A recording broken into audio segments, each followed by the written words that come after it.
thank you for coming along. Thank you very much. My pleasure. Thank you. Can you just share your journey so far? So what do you do exactly? Cool. So I work in nervous system regulation for high performers, predominantly with athletes, entrepreneurs. And I'm looking at the fight, flight, freeze response and how that impacts their ability to show up in like high pressure circumstances. So as an example, we hear it a lot. People, get into the cage, get into the ring, get onto the mats, they freeze up. And so, it's helping them to kind of mitigate that, or it could be the opposite. It could be that they go into more of a fight response. So they're kind of just acting on pure instinct. So mitigating that. And then, it translates across to, it's the same thing, just in maybe like a slightly less obvious context when it comes to business.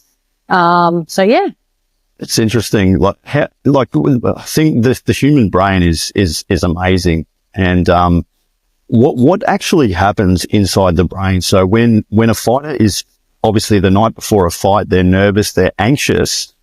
What is some of the chemicals that get released into the brain? But what actually happens in the fight, flight, or freeze response? Yeah. So in a nutshell, it's like your survival mechanisms kicking into gear and letting you doing what they perceive they need to do in order to survive a threat. So we learn our fight, flight, freeze responses through childhood conditioning. So it could be that, maybe we have something scare us as a kid and has us freeze. And the nervous system is very kind of black and white in its processing. So it's almost like, like if you freeze up when you hear that noise, it's like, and you survive it, the nervous system's like amazing. Every time that happens, that's what I need to do to survive. Yes. It could be that something happens where, I don't know, they trip over a gutter and someone laughs at them and they fight back, they defend themselves, or they kind of, make it about someone else.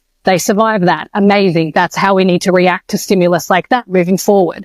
And so it's basically bringing those kind of patterns to awareness and then identifying a method of surviving the threat, or either alleviating the threat or surviving the threat through something that is going to have us not just survive, but actually thrive. And the thing is that, we live in a really high stimulus world. So a lot of the time, it's not actually so much the threat of fighting yourself that has someone go into fight, flight, freeze. It's that they've got too much stimulus going on in their day-to-day life.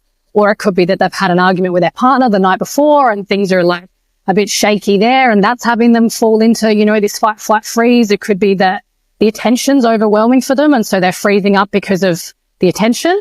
And so, it's so much. I always say to athletes, you're always going to have some degree of an instinctual response in a sport where, it's high stakes. You're getting punched in the face. You've got someone trying to choke you. You've got someone trying to break your arm. You're going to naturally have some element of a survival response come into play, but it's how much it affects them. Yeah. And it's how kind of present we're able to be with it to not have us fall into a state where we're actually no longer even present in the fight. It's fascinating. We have this 2 million year old brain. We've evolved so much, but in a world full of technology and social media and constant stresses, our brain was purely designed to warn us of threat. But what's really interesting is, you work with fighters, you work with athletes, you work with a special people, including high performance entrepreneurs. But what are some of the strategies that you implement? Because I'm sure these people, they're dealing with enough stress as it is with family and things like that. But what are some of the tips that you could share? Yeah. So it's very much like a case by case basis. And I apologize because I'm always mindful that it comes across a little bit like I'm gatekeeping. That's not the intention. It's that like everyone's nervous system is completely different. So something that for me might really help me to shift out of a fight response might send you further into a fight response. So it's very much kind of like the nervous system learns through experience. So it's very much what calms me might trigger you. What calms you might trigger me. And so it's very much about kind of figuring out for each individual what's naturally going to kind of regulate them. A lot of the time people are they're already regulating to some extent unconsciously in their own way. It's just that maybe they're not the best methods. So, these days we see a lot of people who social media, we scroll, and that's actually a form of regulating. It's a disassociation method, but it is a form of regulating. It's a form of stress mitigation. Is it the most, effective? Is it the most constructive? Absolutely not. But does it work for some people? I mean, it must to some degree, otherwise people wouldn't do it. So it's very much a case by case basis. But as an overview, I look at it almost across separate paths in the sense of one element is looking at life as a whole. So, I see a lot of athletes who, for example, struggle with insomnia, and that's a symptom of they're in a fight response. Like if you've got a predator after you, you're not sleeping. Yeah. So their system's telling them that there's something going on. There's some sort of a threat that's stopping them from being able to actually relax enough to fall asleep. And so looking at kind of those like outside elements of like, well, what needs to shift in your world so that your body can relax enough for you to get sleep? This could be looking at boundaries. This could be looking at, systems and structures. It could be looking at, environmental things. So who they've got in their world.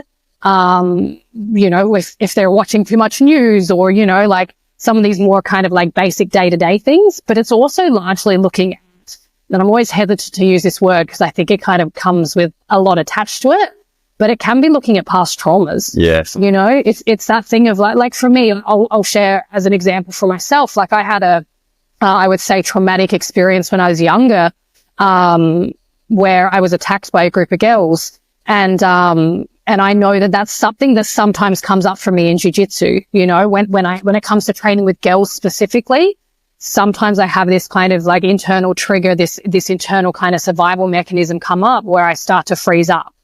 And so for me, a lot of my work has been actually like healing through and shifting a lot of the kind of trauma patterns in my body attached to that experience. Yeah. So that it doesn't affect me in my day to day, and also creating boundaries and structures about how I navigate myself, how I navigate interactions, so that it doesn't then spiral me. Yes.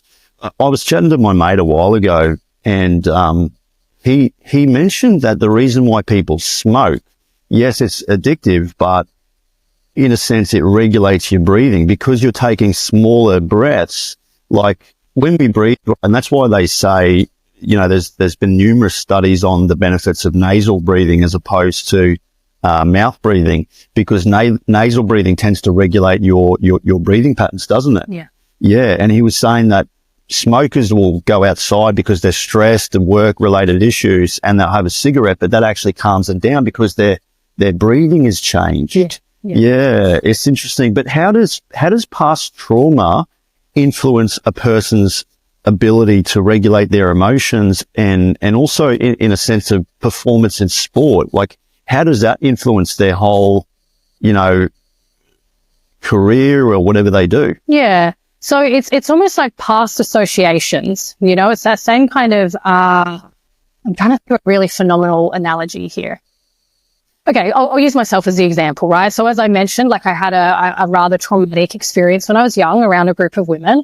And so I know that if I don't kind of keep it in check, my association of women is that they're a threat, right? And I mean, there was a particular set of circumstances that happened for me, which kind of further ingrained some of these beliefs. I grew up, I was the only girl amongst all guys. I had an older brother and I had a lot of male cousins, and they would pick on me, but for the most part, I knew I was safe with them.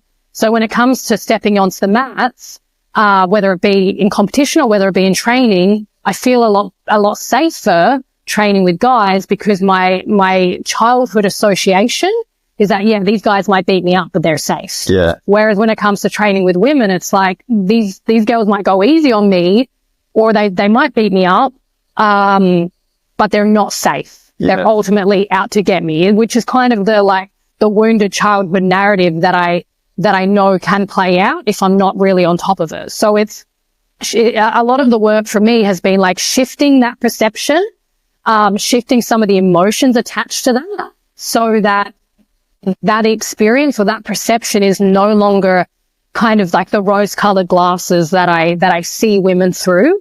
It's been conscious work on kind of healing my relationship with women, and being intentional with who my training partners are so that I don't further kind of, anchor that old story. And so, it's a thing of like, I could walk into a training session and there's a perfectly safe training partner who wants to see me thrive. There's no kind of like unhealthy competitive thing there.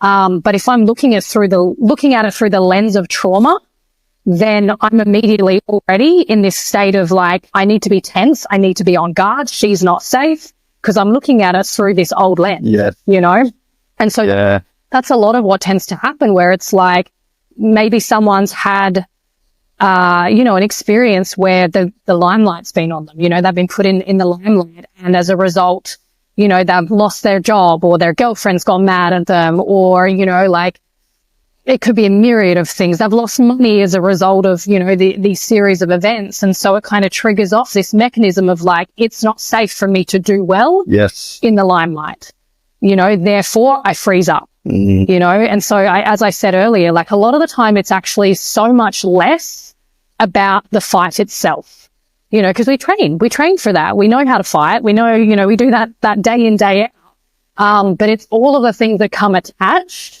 to competition, the limelight, attention, other people talking, eyes on you, like all of that, the lead in. Yeah. Is there much similarity or differences between men and women and how they regulate their emotions?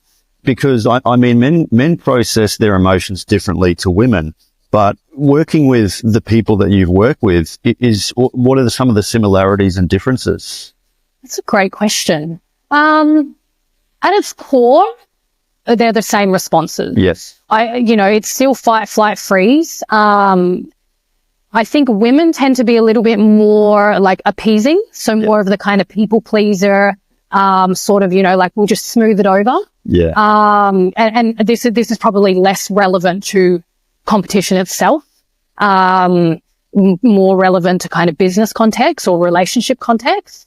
I think, women are a lot more kind of predisposition towards like, we'll just smooth it over. Yeah. Whereas men, I think, are a little bit more, and I think women tend to, as a generalization, actually, no, I was gonna say women tend to freeze up more, but I think that's probably, I'm debating it with myself. Yeah. I think that's probably not entirely true. I think men are probably more predisposition to fight. Yes. Like you hear it all the time, like two mates have an argument, they box on, they're all sweet. Yeah. Like they get it out of their system through that really like quick, fiery flare up, and then it's done, and then that's the end of it. Yeah. So, yeah. And what about childhood trauma? So if we're talking about the current dating scene, it's a bit of a shit show at the moment. Men and women are struggling to find, compatibility. And, I think, people that have childhood traumas or, abandonment issues, but how does childhood trauma impact someone's ability to find a compatible partner? Well, I actually love that you brought up this topic. There's a phenomenal book I suggest. It's the only book that I think I've suggested to every single person that I've worked with, especially women. It's called The Queen's Code by Alison Armstrong. Have you heard of it? No, I haven't. Phenomenal. And it talks about how men and women's survival mechanisms they express very differently. Yeah. And to such an extent that they're almost at odds with each other. So, as an example, like when women don't feel safe, they want to connect. They want to bridge the gap. For men want to like step away. They want to process it. And then once they've had a chance to process it, then they'll, step forward and solve the problem.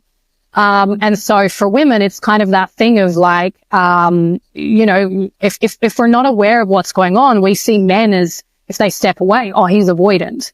No, he's actually doing what he needs to do to step away and process the experience, come back with a solution. Yeah. And then men see women kind of trying to connect and trying to like, let's bridge the gap because like, she's clingy or she's anxious or, and give me some space. You're not giving me the time to actually get the result. So, it's, I think a lot of the time, I mean, of course, trauma plays a part. Yeah. It plays a huge part in our ability to connect. And I do think there's really something to be said for like doing the work on healing through trauma and shifting abandonment wounds and all of those sorts of things. But I also think a lot of the kind of challenges in the dating dynamics is just men and women not understanding each other because we speak slightly different languages. Facts. You know, I mean, I had the experience of, I love my dad dearly. And I grew up, I think the first 21 years of my life or so, I was very much caught in the belief that like dad didn't love me. Dad wasn't there for me. You know, dad prioritized everything except me. And then when I actually really started looking into, you know, the difference between men and women, I was like, oh my God, that thing that I thought was dad abandoning me was actually dad going above and beyond to be able to provide for me. And so it completely flipped my entire narrative. And I was like, oh my God, like I'm my dad's entire world, you know? But it just came down to that, like, you know, I speak this language, he speaks this language, you know, it wasn't translating. Yeah. So yeah, I think when we start to really dive into that, it kind of collapses the separation. Yeah. And I heard someone say this, that when you enter a relationship with somebody, you're competing against their past trauma. And these tend to manifest, and do you know the attachment style? So I think there's anxious attachment style, there's dismissive avoidant, and what were the other ones? Oh, what is there? So there's secure. Yeah. I don't know. I think there's,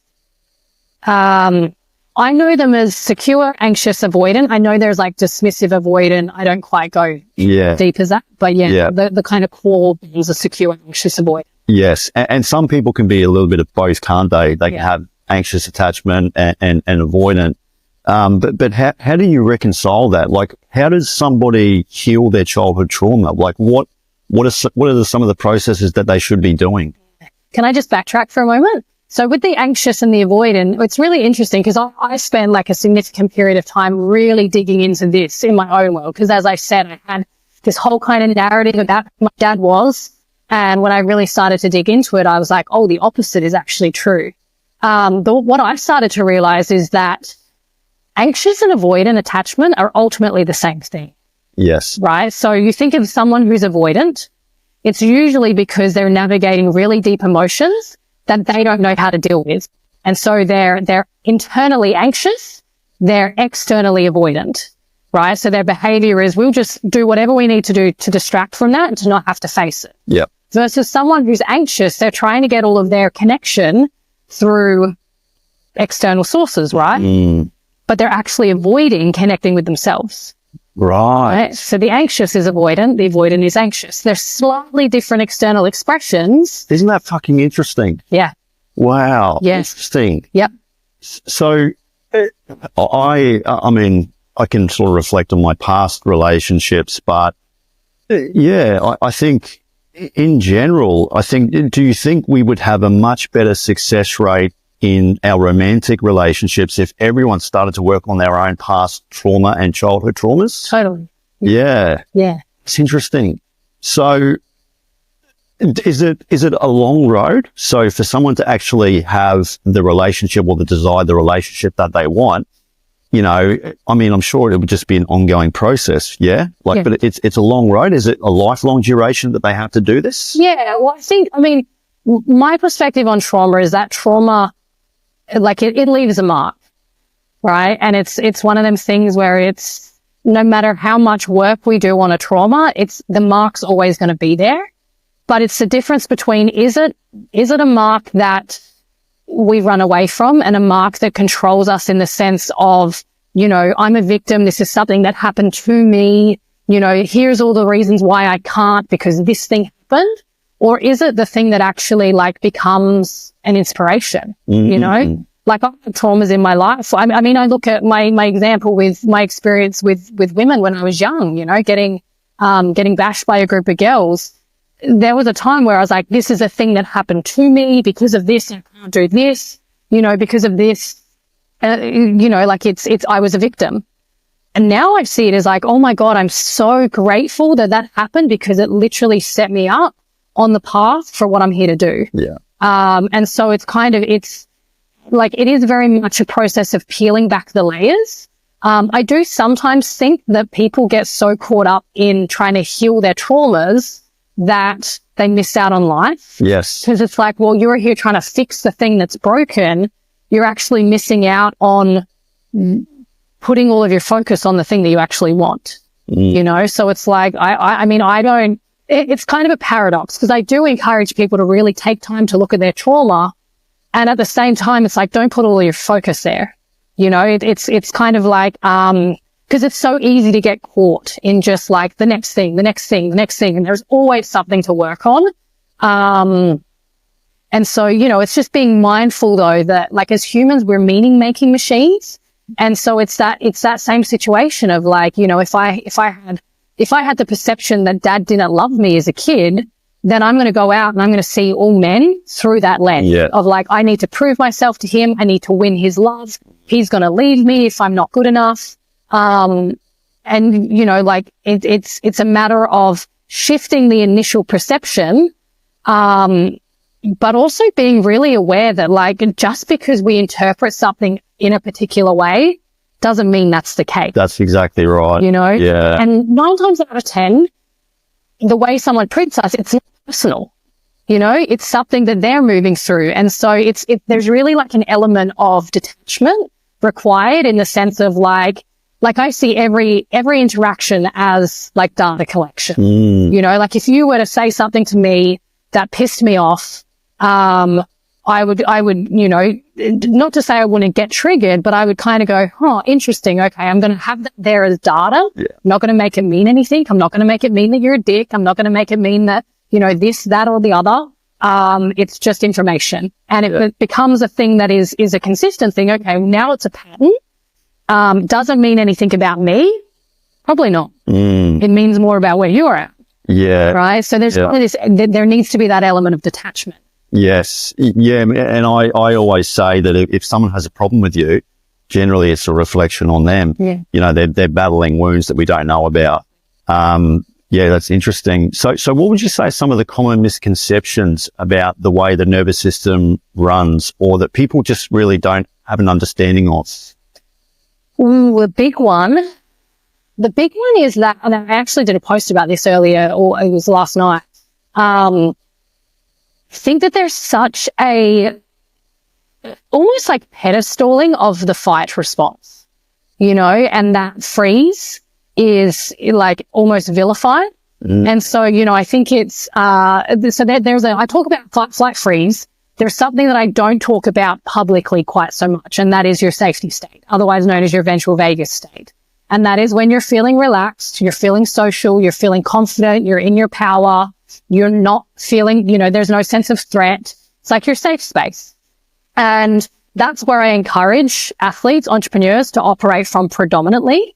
And I think sadly, it's like a lot of high achievers are actually just in a perpetual state of fight. Yeah. They don't know what relaxation feels like. They don't know what confidence and power feels like, because they're always fighting some sort of fighting some sort of an enemy or a threat. Isn't that interesting? Yeah. So it's like we see, you know, like we hear it all the time of like, oh, just grind, you know, like, oh, this person, like someone will say, oh, I'm so busy. And it's like, wow, you must be so important because you're so busy. That's a fight response. Yeah. You know, versus like freeze response. Some of the common ways that we see freeze pop up is depression, shutdown, avoidance, you know, more of that kind of like procrastination, like laziness commonly is just freeze. We think of how much society vilifies someone who's in that state. And it's like, well, they're both survival mechanisms. It's just that one comes out as like overactivity and overperformance, and the other comes through as more of a shutdown kind of underperformance. So someone that's incredibly lazy, that doesn't do much with their life, is someone that is an avoidant attachment style, would you say? I wouldn't say it's quite that direct a correlation. I mean, in some cases. Yeah. It depends though, because I mean, someone could be, say, avoidant in relationship, but they might be extremely present or proactive in their career. Yes. You know, and that's a common one that I think that we see in men in particular, because men are more driven to provide and protect. So they go out, they're the breadwinners, they make the money. and so on. And you know, it's, we could argue that is that avoidant, or is that them actually trying to be good for their partners? And what about high performance entrepreneurs? You know, you work with entrepreneurs as well. What have you learned about those type of people? Because they're hyper successful, they're very driven, they're very ambitious, but I'm a very ambitious person myself, and I feel like I sit down, like I can only sort of reflect and appreciate wind down time unless I've worked for it. So what I mean by that is if I've had a productive day where I've done shit and I've earned a day of rest, like I'll enjoy the shit out of it. Yeah. You know what I mean? Like, but what have you learned about those type of people? Yeah. Well, most people are either running away from a predator or chasing prey. Wow. Either way, it's survival, right? You're either chasing the prey to try and survive. So you're chasing the money, you're chasing the, you know, the accolades, the black belt, the gold medal, the partner, whatever. Or you're running away from the predator. So it could be like, oh, I'm going to prove them wrong. Or, you know, I'm going to make sure that, you know, that teacher that told me that I would never amount to anything, I'm going to prove them wrong. Or, you know, I'm going to, move away from being seen as the family failure, or whatever the thing may be. Very few people are actually operating from a place of inspiration. Yes. And that's a place where it's like, no, I'm doing this because I couldn't not. I'm doing this because it lights me up so deeply that like it pulls me out of bed, you know, and so it's one of those things where, sadly, most high performers are either running away from something or chasing something. Yeah. You know, and that's where whether we're running away from something or running towards something, most of the time it stems from some sort of a trauma.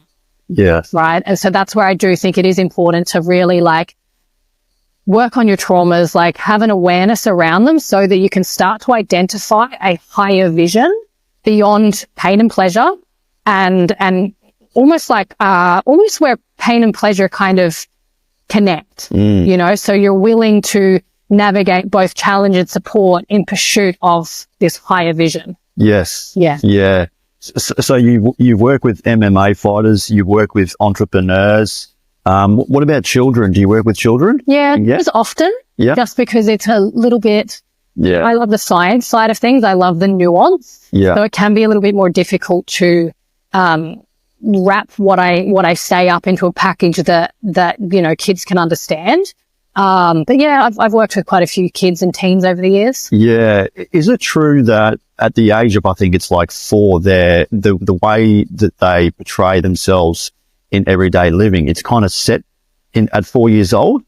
Yeah, I've heard someone say that, like your upbringing and how you were raised, it's usually concrete and set in by 4. Is that right? I haven't heard that one. Yeah. I mean, put it this way, like I talk a lot in my work about co-regulation. Yes. And that is where we learn how to navigate, stressful situations or stimulus through what we see our parents do. Yeah. You know, so as an example, it's like someone who, we hear a lot about, you know, like, and I think this is a lesser used method now, but it's that there's a term for it. I can't think of it, but like if the baby's crying, just let them cry until they stop. Yes. You know, and it's almost like, that kid is learning through avoidance to navigate emotion, right? Or like I think of, like some of my family dynamics, food was very much a way of mitigating stress. So I know that for me, when I'm really stressed or I'm really busy, I start to like find myself going to the fridge and having a little look. And then I'm like, what am I doing? I'm not even hungry. Yeah. Oh, I'm a little bit stressed. Yes. Or I'm uncomfortable. So I'm trying to mitigate it. So we do take on these, we learn how to regulate, again, whether effective or non-effective, through what we see our parents do, through what we witness our caregivers and our close environment do. Yeah. And we know from science that whether it's drinking, gambling, smoking, there's parts of the brain that's the dopamine response, the reward chemical that gets released when we're motivated to do something. You know, these parts of the brain get released. But what about in children? Like, especially because like, you know, I heard they're trying to ban social media for kids under the age of 14 or something, because their brains just can't comprehend the amount of dopamine that they're getting. Did you hear about that? I've heard about that. Yeah. They're trying to pass a law, and I had the privilege of chatting with Wayne Holdsworth. So his son tragically took his life to sexual extortion. A very fucking sad story, that one. But now he's a mental health advocate, and he was on the project that they were talking about, the law that they're trying to pass with just an age limit for kids on social media. But I wonder if that has a bit of an influence in a child's upbringing. You know what I mean? Like, yeah. What's your thoughts on that? Well, I mean, it's very interesting. Like, as a I've been in some level of online marketing for the better part of 12 years. Yeah. And it's very interesting to me seeing how the ways that, like, what works in terms of online marketing is shifted. There was a time, I think of when I first started, like long form posts, long form videos, things like that were very much the way to go. And it was like whereas now it's kind of, I think of like the TikTok kind of generation. It's like, if you don't grab someone in the first second, you've lost them. People have TikTok brain. Yes. Yeah. They can literally not pay attention. Yes. Yeah. And, it's like ADHD is on the rise. And I mean, I have my own kind of views on ADHD, but the studies show that that's on the rise. And it's like, yeah, because we're being conditioned to have no capacity to actually sit down and process information. And I think part of that is that we just have an excess of stimulus coming in. Yeah. Like, our system isn't designed to know what's going on the other side of the world, to wake up and, turn on our mobile data and just have an onslaught of messages and emails and, DMs and all of those sorts of things. Like, we're not created to be accessible all of the time to the entire world. Yes. And so it makes sense that as humans, we're speeding up in order to try and keep track of this,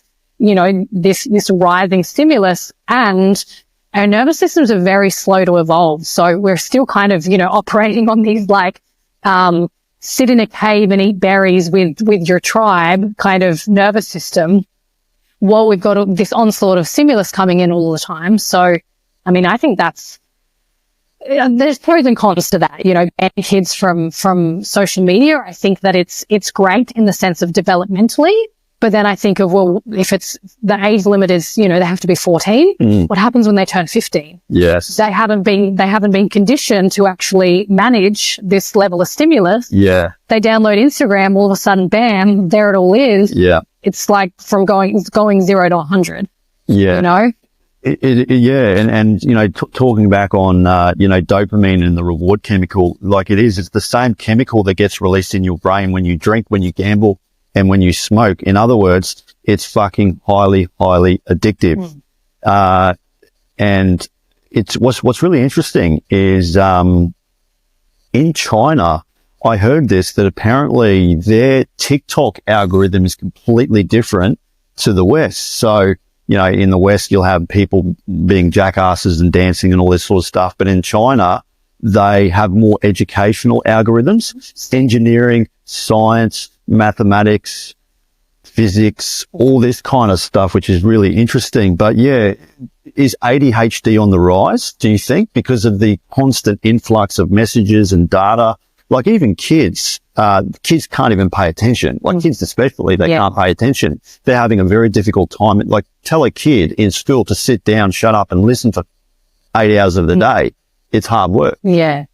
What do you think? Well, slightly controversial. To be honest, I'm not a big believer in ADHD. I think that the symptoms of ADHD is just symptoms of dysregulation. Right. So whether we give it the label, I mean, yes, it's a thing. I don't believe in the label of ADHD. I think that ADHD is just your system telling you that you're dysregulated. Yeah. So is ADHD or dysregulation symptoms on the rise? From my perspective, absolutely yes. Yeah. Whether we label it as ADHD or not, I mean, that's the individual, but yeah. what do you think of Andrew Tate? He had a very controversial spark that happened a while ago on his take of depression. He said depression isn't real. What do you think of that and what he said with regards to depression? Well, I haven't really watched a lot of Andrew Tate stuff, so I can't really comment on him. Again, like depression is a symptom of a freeze state. Yeah. You know, it's a shutdown. It's not to say, it's the same as ADHD. It's not to say that ADHD and depression aren't real. They're very real. Yeah. It's to say it's not necessarily what we think it is. Yes. You know, it's that your body is telling you that you don't feel safe. And if you figure out what you're feeling threatened by, if you shift your relationship to the stimulus, or you create boundaries or structures, or you support yourself in a way that you're able to hold whatever that stimulus is without it pulling you off center. Yeah. The ADHD, the depression shifts. Yeah. And it's not because they talk about it's a chemical imbalance in the brain, or clinical depression where someone is just completely depressed because they're born depressed. I'm under the assumption that it more so is manifested because of your actions in life and how you have navigated your way throughout the whole entire your duration. So if you're not going to the gym, if you're not eating right, you're not sleeping right, these are all things. I think feeling depressed is real, but as far as you catch it from the sky, I don't really believe in that. Yeah. But do you think that depression is just a medical term that I think is just misinformed? Do you think? Can you ask that in a different way? So what I mean is people tend to label depression. So you're depressed. You need to be on SSRI drugs, things like that. When what the root cause of it should be, if you went to the gym more, if you eat healthy, you have better relationships with your parents, better relationships with your friends, things like that. I think we overdiagnose it, similar to ADHD. Oh, this child's ADHD, you know what I mean? Yeah, totally. Yeah. Yeah. I mean, I think that, I'll use myself as an example. I went through a period of time, not that long ago, maybe a couple of years ago, where I would say that I'm not going to say I had depression. I'm going to say that I was experiencing depression. And it was because I'd made it was a ballsy and potentially risky financial investment. And it didn't pay off. And so, I was facing the pressure of, financial debt. It was overwhelming. I felt shame about it. It felt like such a weight on me that I didn't know what to do. And so my system, under a threat like that, my survival mechanism was just, I'm going to avoid it. I'm just going to shut down. I'm just going to not do anything. And I'm going to hope that eventually the threat passes. Yes. And so for me, my depression was a feedback mechanism to say, hey, you're not feeling safe. Yeah. You're shutting down because you're in a circumstance where you feel like you're under threat. And it wasn't until, that period of my life was very much a period for me of almost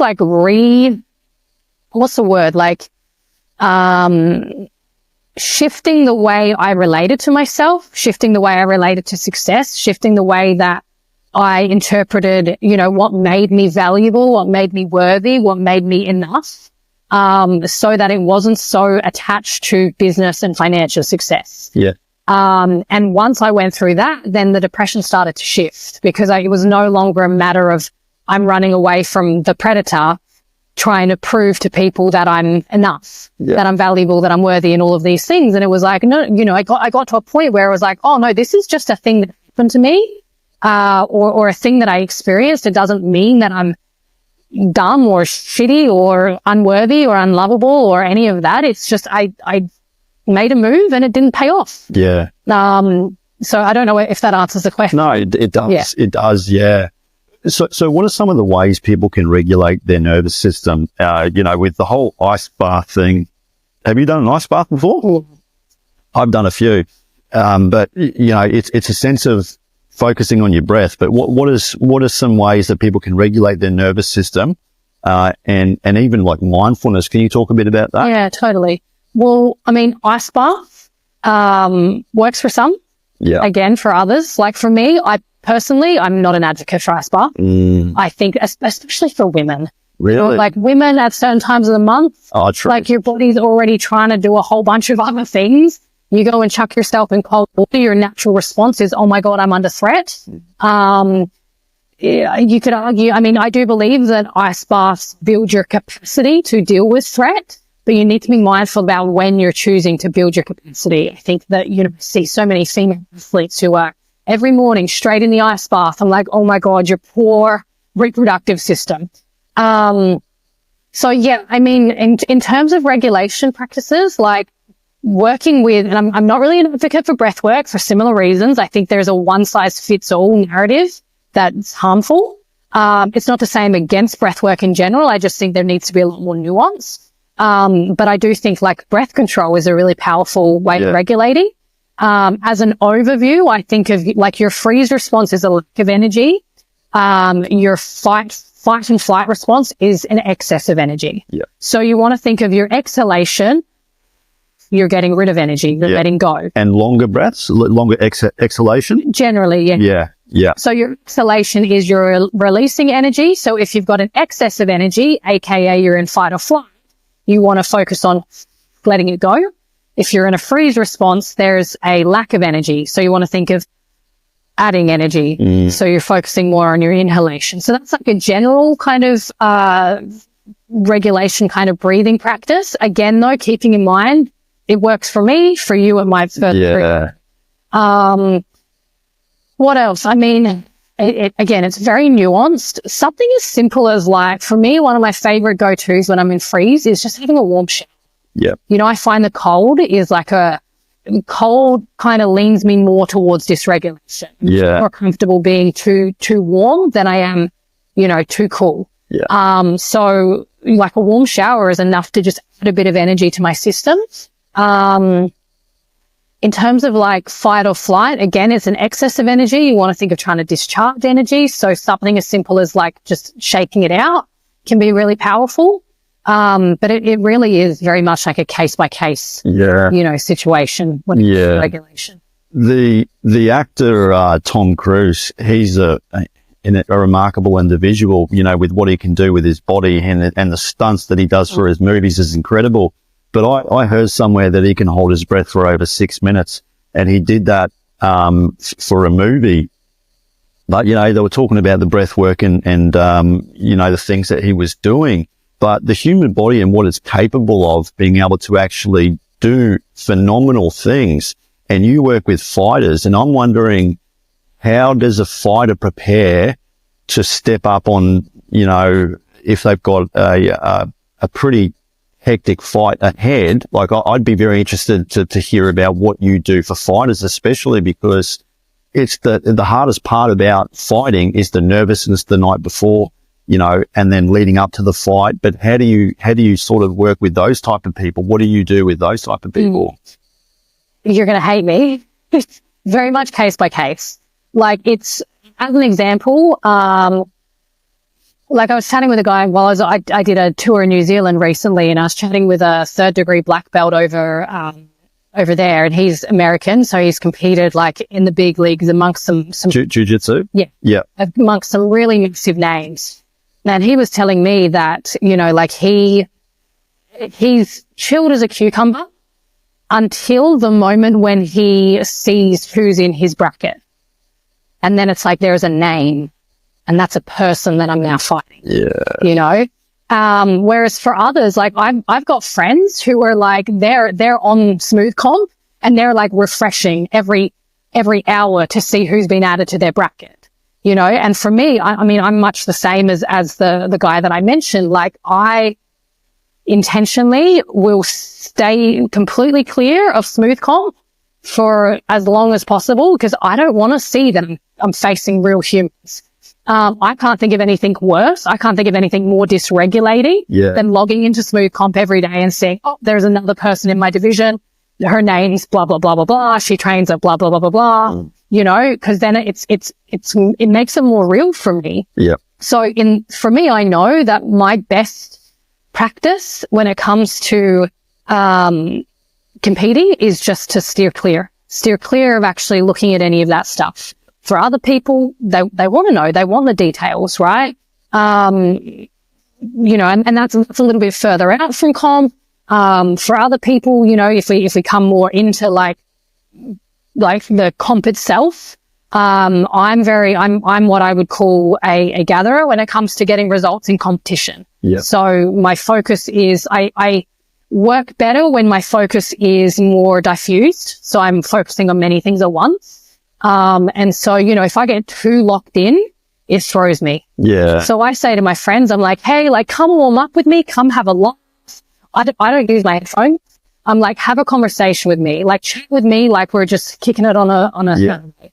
Whereas, you know, my coach, for example, VC, I watch him, he chucks his headphones on, or does he? I know that he's very, he really locks in. It's like, leave him alone.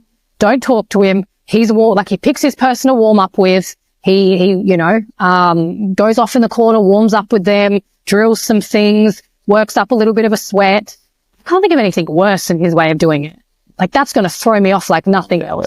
I'm sure he looks at me and goes, she's not taking it seriously. What's she doing? Why is she chatting about, you know, what she's doing during the week? But he's a hunter. He's a hunter. His way of navigating pressure is to hunt. It's to lock in on the prey. Yes. And focus on nothing else. For me, I'm gathering, I'm picking berries, I'm chatting with my friends, I'm, you know, watching out for predators and those sorts of things, but that's what keeps me really locked in. Yeah. And so, you know, the main thing is understanding what actually throws you into a survival mechanism. Yeah. And I think that's where a lot of people screw themselves over, because it's like, oh, well, I saw my coach do it this way, so that must be the way to do it. Yeah. You know, or I watched Conor McGregor do it this way, so that must be the way to do it. And it's like, well, I'm not Conor McGregor. I'm like, doing it Conor's way, it might work for me, but probably not.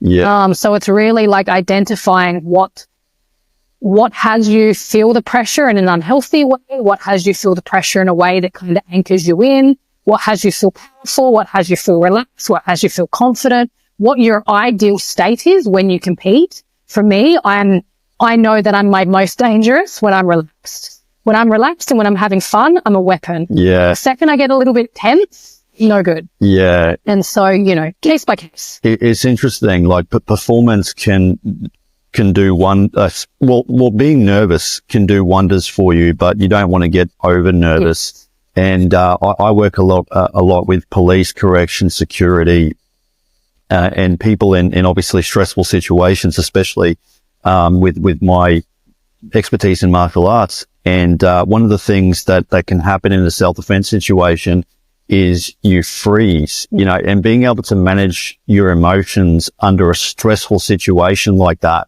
is extremely very difficult. But I would be very interested to learn what the type of breathing that you would do in a situation like that. So we know a few months ago there was a stabbing in a Westfield shopping centre where 6 people tragically died.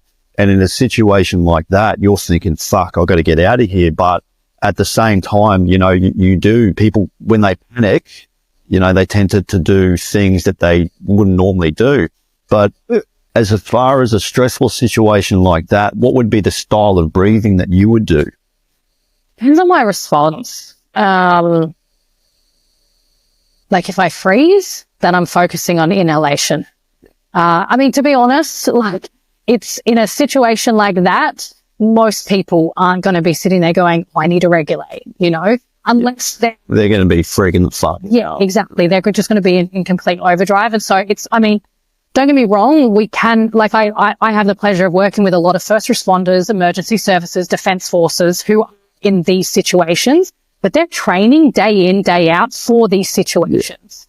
Whereas, you know, your everyday person, like, I don't know what I would do if I witnessed something like that. Yeah. I would hope that I'd be present enough to regulate myself, but the truth is I might freeze. Yes. You know, I might just completely panic and run for it. So, and it depends on what you're predispositioned to, you know, like I've had situations where I've seen fights and those sorts of things. And I've had moments where I've frozen. I've had moments where I've gone into fight. So who knows? Yeah. Someone in a situation like that. Yeah. And what are some of the styles of breathing? You've got like box breath breathing, which I think is a 4-second in, 4-second hold, 4-second exhalation, then a 4-second hold. And then I think there's another one, which is 4-4-8, which is a 4-second inhalation, 4-second hold, then a long exhalation of 8 seconds. But say, for example, someone's about to break a national record for a deadlift, right? They're going to pick that fucker off the ground. They need to get hyped up. So what would be the style of breathing that would kind of give them a power up for that situation? To be honest, it's not really my forte. Okay. The breathwork stuff, like I work with the really basic, like just focus on, I'll use myself as the example. Again, I grew up an older brother, all male cousins. I got very accustomed to as a kid getting beat up. And like I said, I knew that even though my brother was beating me up, ultimately I was safe. There wasn't a moment where my brother was genuinely like, I wasn't genuinely under threat. However, what I have noticed through jiu-jitsu is, like, as a kid, I learned that because my brother was so much bigger and stronger than me, the more I fought back against him, the longer I got beat up. So I learned really early on, and this wasn't a conscious decision. This was more of like a nervous system kind of response. I learned that if I just froze and just let him beat me up, eventually he'd get bored and leave me alone. Yeah. And so it was, like if I froze, it was like a 5-minute beating versus, 20 minutes if I tried to fight back. And then, he'd teach me a lesson for trying to punch me back.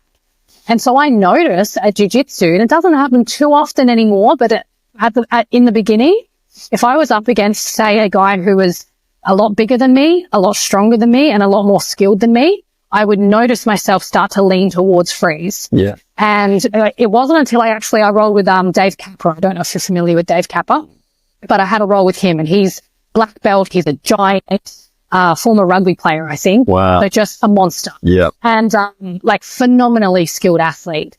And I remember he said to me, because I felt myself freezing up, and he said to me, he's like, what are you doing? He's like, if this was in a real life situation and you're pausing and hesitating, he's like, once you're under me, you're stuffed. Yeah. And he's like, so you need to be fighting like crazy to create space. Yeah. He's like, you need to, I think I was playing guard. So he's like, you need to really work on like getting even your feet on my shoulders to push back, create space, technical stand up, get on top kind of thing. And it made me realize like, oh, it's because I'm still in that mindset unconsciously of like, he'll leave me alone if I just freeze. And so I've had to kind of train myself out of that. And one of the ways that I train myself out of it, first of all, I've identified it. I know how it feels in my body. Yeah. I know where my thoughts start to go. I know what my behavioral patterns start to become when I'm going into that freeze state. And so now when I have those situations when I'm rolling with a bigger guy and I feel myself to start to shut down, my breathing will change. So I'll intentionally move into. Yeah. So I'm focusing on the inhalation so I can add energy so that it's kind of like giving me that little hit, so that I can focus on staying active, creating space. Whereas in more of a fight response, as I said, I'd focus more on the exhalation. I'm trying to discharge energy. I forgot your question, so hopefully that answered it. No, but that was great. Yeah, that was good. Yeah. So what made you get into Brazilian Jiu-Jitsu? Like, have you done martial arts previously? Yeah. So I got into kickboxing off the back of a bodybuilding career. I got into kickboxing specifically because I hated running and I had really bad shin splints. Yeah. So I wanted to be able to improve my cardio, but in a way that it didn't suck. Yeah. So found kickboxing. Started to notice, because at the time I was watching a lot of Ronda Rousey and Conor McGregor. Yeah. Started to kind of notice that when I was training kickboxing, I was actually looking for the takedown. Like I was looking at their leg positioning and sort of like, I reckon there's something there. I don't know what, but their leg just seems to be in a bit of a silly position. And I mentioned it to a friend who had a background in like a lot of stand-up as well as jiu-jitsu. He was a purple belt in jiu-jitsu at the time. And, I was telling him about it, and he's like, you might be better suited to MMA. So I was like, okay. And he's like, come train. Like, we have a wrestling class and we have a jiu-jitsu class. So I tried the wrestling class and I loved it. Jiu-jitsu was a lot more of a love-hate kind of relationship.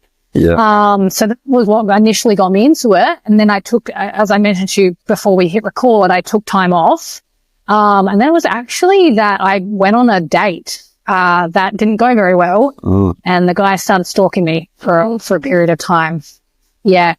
And, I'm the kind of person where I'm like, I'm not willing to sacrifice my quality of life. I'm not willing to sacrifice my freedom because of something outside of me. Yeah. So what's the best thing I can do to set myself up to not have to change my way of life because of some weirdo?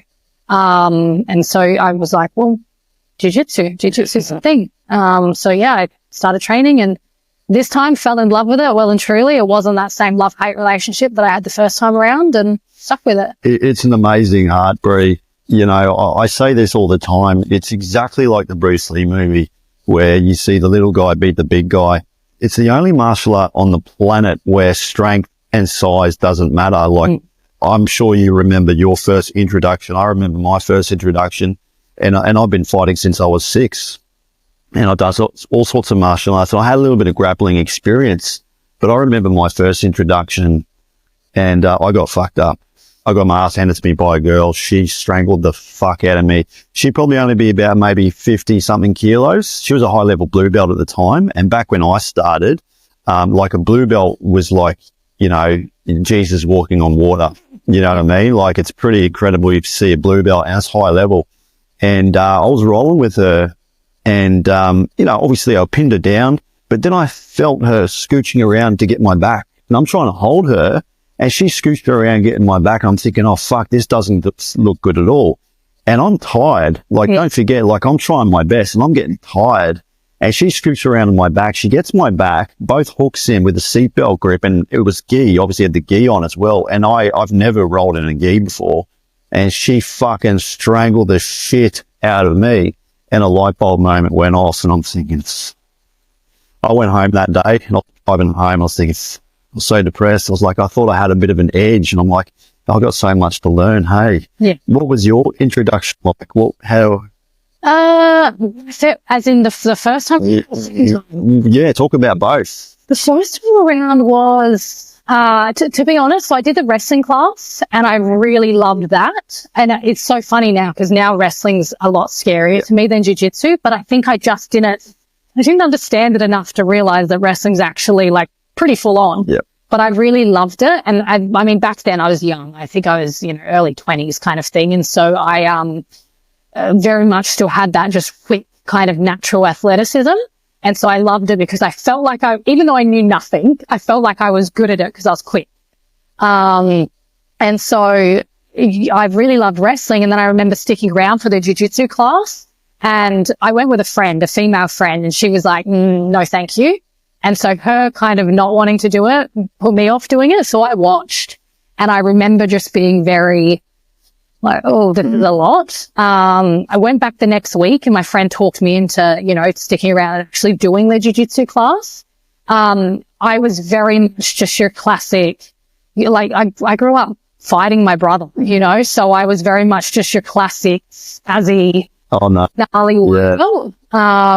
Because you came from bodybuilding as well. Like, you know, you're obviously very fit. So, you know, you're trying to bench press off and things like that. And you realize it doesn't matter, does it? Exactly. Yeah. And yeah, it was very much a love-hate relationship for me because, I mean, it was a time in my life where, there was a lot there for me around traumas and like just who I was in the world and whether I was good enough and all of those sorts of things. And of course, like jiu-jitsu is such a steep learning curve. So everything was coming up for me around like, am I dumb? Like, is there something wrong with me? Because when I look around, like everyone's seems to know what they're doing and I'm just not getting any of it. And then also just, you know, if I'm beaten, then that means this about me. Whereas the second time around, like I was really lucky. I walked into Southside and, he's left now, but the coach at the time, he's gone and opened his own gym, down towards Sydney. But the coach at the time, Vinny, was just the most welcoming individual. And yeah, I mean, I was really lucky that there were a couple other girls there at the time who it was like some of their first classes. And, I walked into a gym as well where there was a lot of, you know, like really high level, like black belts, brown belts, you know, and they were super supportive. So I just loved it the second time around. Like it was really like, and I think also because the second time I had a deeper purpose. The first time it was like, oh, you know, like I want to do jiu-jitsu because I want to be this like, you know, phenomenal athlete. Like my identity was still very much attached to being an athlete. Whereas, you know, the second time around, it was because, you know, like I actually had this situation where, you know, I was like, I don't want to give up my freedom because of this weird dude. So, like it really meant something to me to learn. And yeah, it just, I don't know, it just felt different the second time around. And it wasn't necessarily anything like I loved my first gym in Adelaide. Absolutely loved the coach, phenomenal human, loved the members there. But I just think I wasn't fully ready. Yes. Yeah. No, that's fantastic. And do you compete? Have you done a few comps? Yeah. So a comp as a white belt, and then I did Queensland States as a blue belt when I was fresh to blue belt. To be honest though, comps, I don't know if it's my thing. It's an acquired taste, hey? Yeah. I mean, I was like this in bodybuilding, and I think it's because like bodybuilding, it's a kind of competition where your whole life is centered around that comp. And so I do find myself, I fall into that where if I'm going to compete, that's my primary focus. Like I'm very all or nothing in that sense. And because of what I do for work as well, I'm like, well, if I'm going to do this, like I want to use it as an opportunity to really learn and to hone my craft even deeper through the actual experience. Yeah. And I mean, my work is my priority over my jiu-jitsu. You know, I do jiu-jitsu because I love it, not because I want to be a world champion. No. And so it's difficult for me to make enough space in my life to actually pour the level of dedication into competing that I want to. And to be honest, it just, the risk and the investment versus the reward is not, like, it's not great enough for me, you know, like don't get me wrong, like I love getting my hand raised. I love getting another medal to take home. I love being able to say like, I won this competition, but it's like, for me, it's like, then what? You know, it's like, okay, cool. Then on Monday I show up and I keep training. Yes. It doesn't mean what it used to mean to me when I was competing in bodybuilding. So there's not a big enough driving force there for me. Yeah. So what drew you into this path that you're in, and what's some of the study or what have you like? Do you do cognitive behavioral therapy? Like, what are some of the things that you've learned? Yeah. So I did looking at fresh out of high school. I mean, I've always been obsessed with psychology, human behavior, all through school. It's interesting. It's fascinating. I was it was great actually in high school. My best friend's mum was the psychology teacher. Oh, wow. So like you kind of double whammy. Like, well, I was already obsessed with psychology and then having the teacher as my, you know, hanging out at the teacher's house all the time through my friend. So I've always had a natural inclination towards psychology and human behavior. I looked into studying psychology out of school. But I realized pretty quickly that the direction that I wanted to take my work, you get put in a box when you do like more of a traditional kind of route. And it's very much like, you can do this, you can't do any of that. And I'm like, but that's all the stuff that I want to be able to do. Yes. So I very much went down the route of like, I looked into, one of my key kind of, studies was a guy named Dr. John Demartini. I've heard of him. Yeah. I actually have seen a few interviews with him, actually. Yeah, he is a genius. So I really poured a lot of time and attention into studying his stuff. For a long time, it was just whatever I could get my hands on. Like I was certified as a hypnotherapist. I'm certified in NLP. I'm certified in neuro-limbic conditioning, which is kind of a slight variation of, NLP. I've done a bit of everything. For the most part though, it's really been a matter of, self-educating, you know, just kind of noticing the gaps in my understanding and pouring like hours upon hours. I mean, I had a friend who was studying psychology at uni, and I rang her one day. To this day, she still pays me out for it. She's like, you're so weird. rang her and I said, hey, like, do you have any epic psychology books? She's like, yeah, I've got tons of textbooks. And I was like, can I borrow them? She's like, what for? I'm like, just to read them. So, you know, like I've really, for a long time, just anything and everything I can get my hands on in regards to human behavior and psychology, I was all over. Yeah. And then I've really started to kind of morph it into my own kind of variation of like, here's what I see works, here's what I see doesn't, here's the gaps. And then obviously, you know, like I think there's a deeper nuance when it comes to working in combat sports because it's, 100%. you know, I think, and I don't mean this in any way as like detrimental, but I do think there's a different wiring for like athletes and especially combat sport than sports. There's a slightly different wiring. And so I felt like a lot of the kind of more mainstream stuff I studied, I was like, it doesn't quite translate. And so, yeah, I've kind of a nice blend of like traditional study, non-traditional study, and then my own kind of trial. Yeah. And what's the program? What are some of the programs and what are some of the, like, do you have online courses, material? Yeah. Yeah. What is the program that you offer? Yeah. So I've got my like entry level is, my 2-week muscle builder program. It's called the muscle builder because it's about building the muscle of self-awareness, building the muscle of noticing what state. Mental strength. Yeah. So doing the reps to start to notice, oh, I'm in fight mode. Oh, I'm in freeze. Oh, I'm in flight. Oh, I'm in my ventral vagus. I'm in my safety state. So that's just a 2-week kind of, like rapid run through. My signature program is Rewire the Nervous System, and that's a 10-week program, which is focused on really starting to identify and shift, your state and starting to come up with, I call it your like toolkit. So we map out your unique nervous system map. So like this situation triggers me into this. This situation triggers me into this. This situation triggers me into this. And so on. And then also setting yourself up with your own kind of custom toolkit of like, okay, when this happens, I go to this. When this happens, I'm better to do this, to regulate. And then I do have a myriad of other different programs depending on individual needs.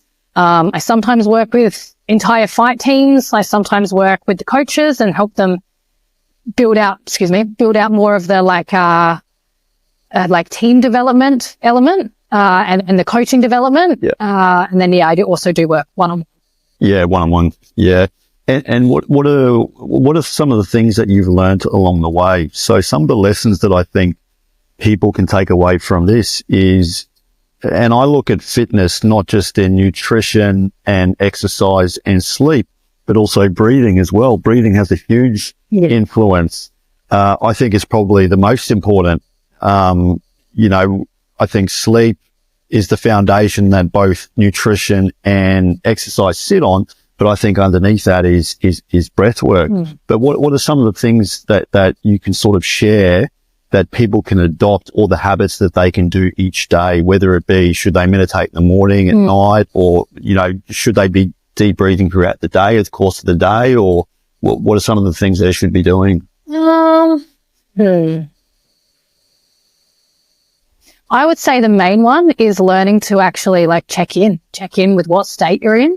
Because that's the thing that people get. Yeah. Like people know to breathe. Just get back to baseline. Well. Yeah. You know, they know to eat well and all of those things. But unfortunately, most people are in fight or flight or freeze most of the time.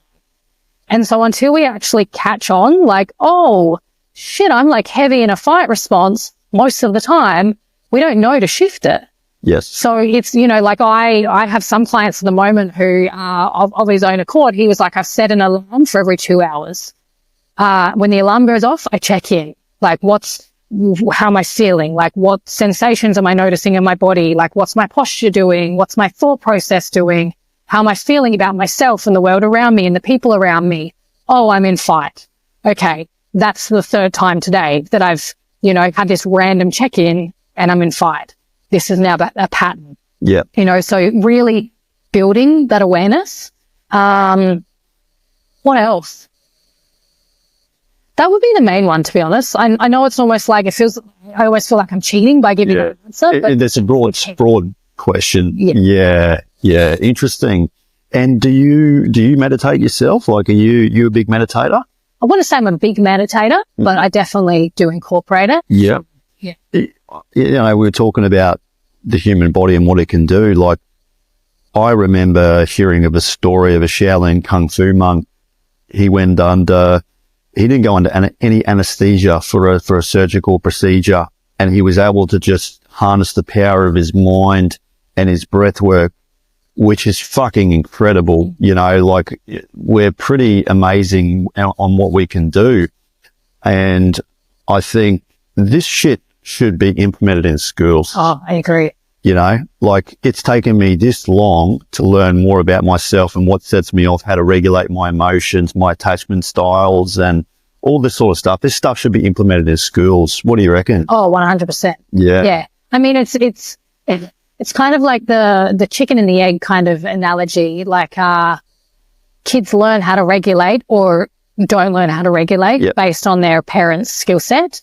And, I think a lot of the time it's like our kids have this funny way of, they trigger our stuff off, right? So it's like if our kids are being taught how to regulate themselves, they're going to react and behave differently around their parents, which is going to minimize their parents' stress levels. And so it's kind of like, it's this cycle. And so, like, I get really excited about, the prospect of kids learning this stuff and adults who, like, I have a client at the moment, actually just yesterday, she's just launched her new coaching platform, which is working with teens. And like, through our work together, she's really become quite skilled at, regulating herself. Yeah. And so her background is she's a teacher and she's a, does a lot of counseling at schools. And it's like amazing. Like, she's taking these skills that she's learned for herself and has become a better counselor, a better teacher as a result of it. She's now teaching it to the kids. Yeah. The kids are going to take that and, like, it's this ripple effect. Yeah. So, yes, I agree. It needs to be taught. Yeah, 100%. And what's really fascinating is the differences between men and women. And, I had the privilege of talking with Sammy Wood. So Sammy Wood is a men's mental health advocate, and she tragically lost her brother to suicide a few years ago. And we were talking about how male depression gets treated like female depression. Men, all they want to do is feel capable and powerful. Women tend to like to socialize and talk through their problems. And I think we're doing something wrong, because we know that the suicide rate is higher in men than it is in women, which is fucking tragic. But now what's really scary is you're starting to see a suicide rise in women as well. And I'm wondering too, if we really need to sort of knuckle down and figure out what we can do to rectify this, because it's not looking good. Like, what have you found in a sense on how therapy is dealt with regards to men and women? Like, what have you found in there? I mean, I would definitely agree that I think that men are largely being, treated as women.